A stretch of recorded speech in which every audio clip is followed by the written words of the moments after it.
On this week's Health and Wellness, Megan Gilroy introduces us to shamanic practitioner Susan Feathers.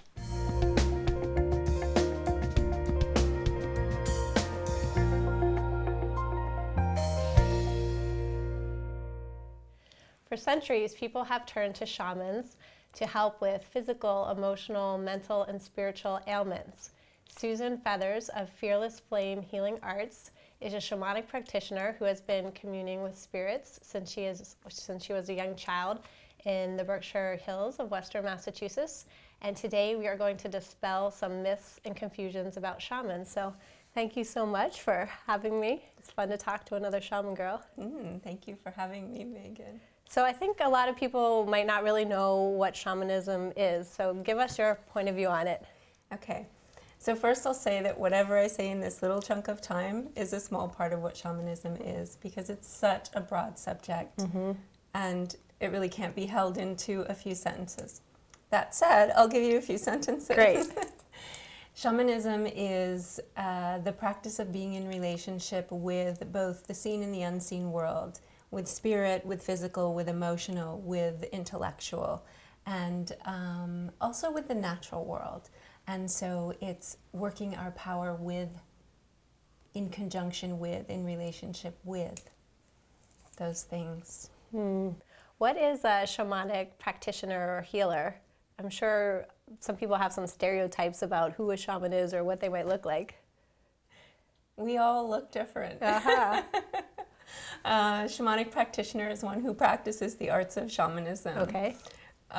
Particularly, often a shamanic practitioner is called to that work, is called to the healing work through some type of personal crisis, healing crisis, in which they learn to heal. They learn the sort of the ingredients, if you will, of healing by actually healing themselves. And so did you have some kind of call? Did you know you were always a shaman, or was this a process?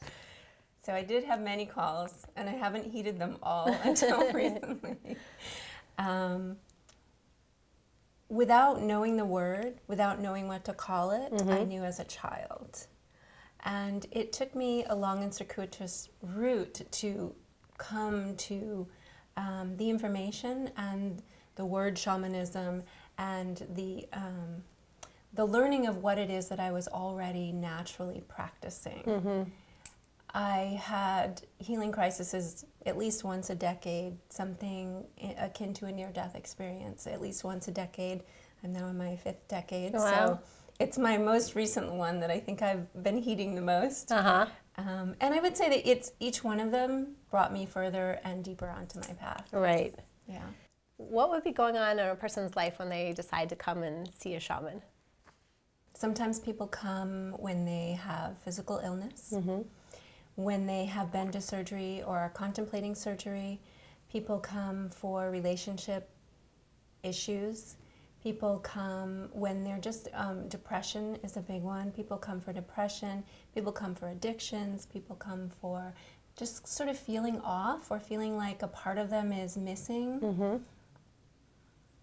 And a myriad of other reasons. Sure, so really a wide range of physical, yeah. mental, spiritual ailments. Spiritual ailments, yeah. Well, thank you so much for talking with me. I really enjoyed our conversation. Thank you. If we've piqued your curiosity about what shaman is and shamanism, you can visit Sue's website, which is fearlessflamehealing.com. And next time we're going to talk to Sue about shamanic healing and what it looks like if you would come and have a session. Join us then.